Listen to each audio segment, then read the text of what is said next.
Hi, everyone.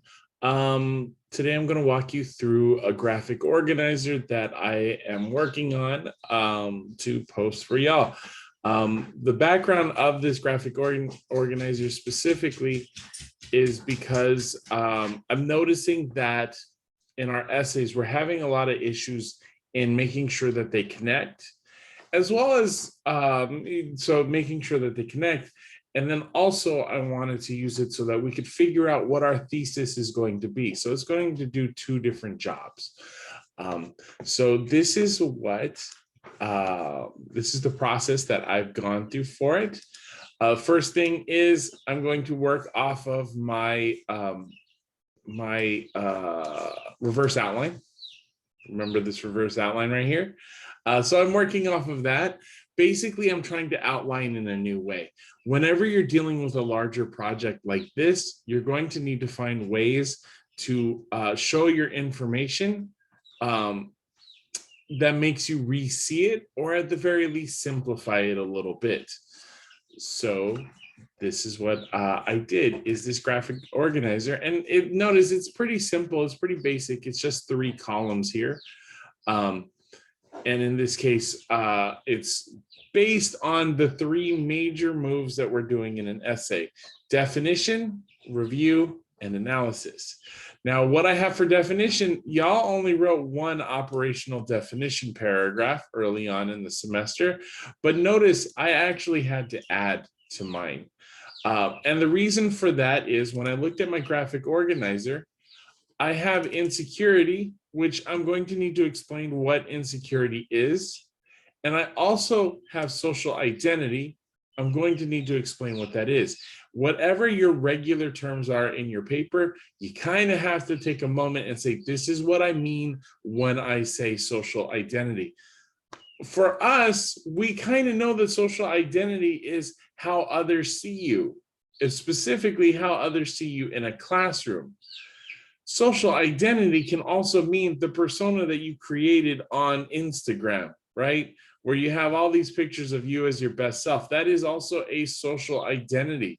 It's a social media identity, but it is a social identity. So we have to control this a little bit.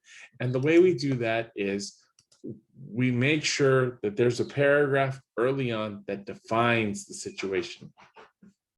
You'll notice up here that I also have my thesis. This is my working thesis. This is what I thought my paper was going to be about. But as I am going through this process, I'm realizing that it's not quite true, which is the point of this process. So all I did was, after I noticed my definitions, I went into my paragraphs and I tried to see if if there were general moves in my sections, right? In my review section, what were the general moves? So I connected early on emotional health and security to feeling of belonging in school, right? So insecurity and belonging are kind of the same thing, or security and belonging are kind of the same thing. Not feeling like you belong is insecurity. So I kind of have that, and I wrote that here: insecurity affects emotional health. But the very next paragraph, I have insecurity, also have fears that cause them trouble to learn well. So this is where I'm really starting to get it into trouble in the classroom. Notice that very first paragraph, I might not need that anymore. I might need it as a definition, so it should change to, in this paper, insecurity means, and it shouldn't say in this paper, that's pretty horrible, but it should say something like students failed because they feel insecure, as outlined in Paul Tuff's essay, Who Gets to Graduate, blah, blah, blah, blah, blah. And notice here, I wrote a subpoint, tough, just to say that I have a paragraph that is from Tuff, or that is describing Tuff, that deals directly with that issue. And then I went into the next one. So trouble to learn well, that's fine. Then I have insecurity affects mathematical work, which is trouble learning well.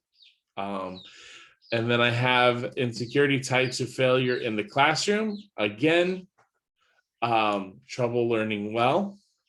And this one actually is starting to bring in social identity, which is great.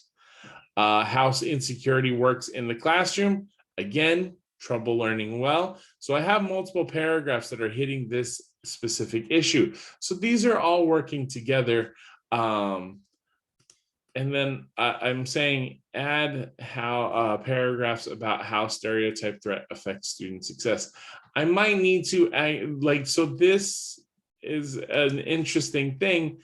This is about insecurity causes them trouble in the classroom, but I never actually say what that trouble is or how it leads to failure. So I might need to actually directly answer that question. Let's see here. Insecurity and belonging tied to the classroom. They are also tied to situations and the student's social identity. So what I might need to do here, let me go back to my graphic organizer. I actually separated stereotype threat feeds into security. I like that. I like that I separated it and made it slightly different, especially since my paper then does an interesting move. I bring in Kendi, which is slightly off topic, right? American culture and history create stereotype threat. This is fine, but notice I'm going towards a real point here. I didn't get that. Could you try again? Wait. I'm going towards a very specific point here, and then all of a sudden I broaden it out way too much to American culture. I also, though, like this, students are stuck between identity and success. This is, I think, another key point, but it might not be something that fits. And this is more for my English 101 classes. They're reading How to Be an Anti-Racist by Ibram X. Kendi.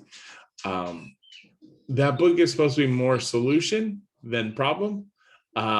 So like putting them in the problem section might be an issue. So yeah, I then went down to the to my analysis, which is right here, which is why I asked y'all to separate them by review and analysis. And I started looking at how students succeed. And this is what I got. Expressing themselves can mend insecurities. I got that by Tobias. This article by Tobias. Have student identities represented can increase belonging. I have that from Steele. And then love and compassion can make a student feel safe. I got that from the two videos here. But notice my thesis now succeeded by creating programs that make them feel like they belong. My thesis has a couple issues with it, right? Like one, the creating programs that make them feel like they belong is very general. And I forgot in the assignment, it's going to have this here. Let me copy and paste it. In the assignment, it's going to say this. Thesis is the issue plus your opinion plus a causal statement. Students feel like they don't belong, which is fine, but notice my definitions are about insecurity and social identity. Students, so I'm going to have to change this to students feel like they feel like their identities are not accepted, I would say, or wanted, are not wanted in a school environment or classroom, right? Because then that allows things to be slightly situational. And then schools can help students succeed. My examples here are just about showing love to a certain extent by creating activities and showing people who or which people which makes, or that make the student, yeah, there we go. That make the student feel more safe. And then that causal statement right there, the causal means because, right? Because safety is the number one aspect for a student to be comfortable making mistakes, and mistakes are important to make or to learn, right? And then that's a run-on sentence right there. Got to put that comma there. There we go. So now this is my thesis. Things that I need on this though, I now need something about why are mistakes important? That should probably be in my conclusion, right? Actually, most of this because stuff is going to be in my conclusion. But notice my graphic organizer here helped me figure out in a lot of ways what I've done, how it should be somewhat organized, and if it's leading somewhere, right? The expressing themselves can mend insecurity. That directly connects to things like insecurity affects emotional health. Have students have student identities represented can increase belonging. The increased belonging is fine, but over here, notice I don't have a lot about how these students aren't represented on campus, which means that I'm actually going to have to add why are students not represented on campus? And one of the problems with this is I don't ever really say who this paper is about, right?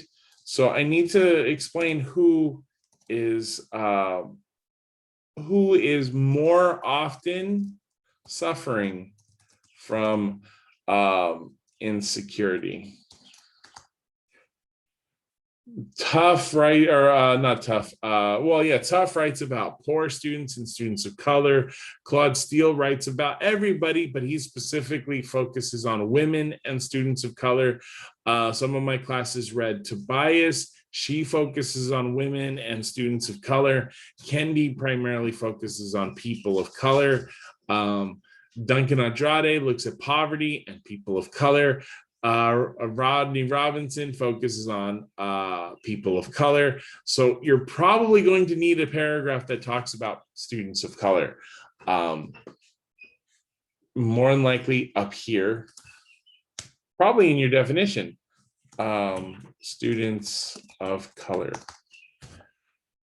That'll be connected to the social identity or stereotype threat. You could easily just do this with with an easy added line in that paragraph, saying which predominantly affects students of color, and then you'll want to make sure that that hits in here too. So yeah, I'm posting this today, or posting this assignment today. Hopefully this helps with us. I just kind of made it up. I like graphic organizers. We're always using them. And we're organizing our paper in this way. I'm hoping this is helpful. If it's not, then I won't do it again next semester. But let me know if stuff is helpful or not as we move along. I'll see y'all later. Bye.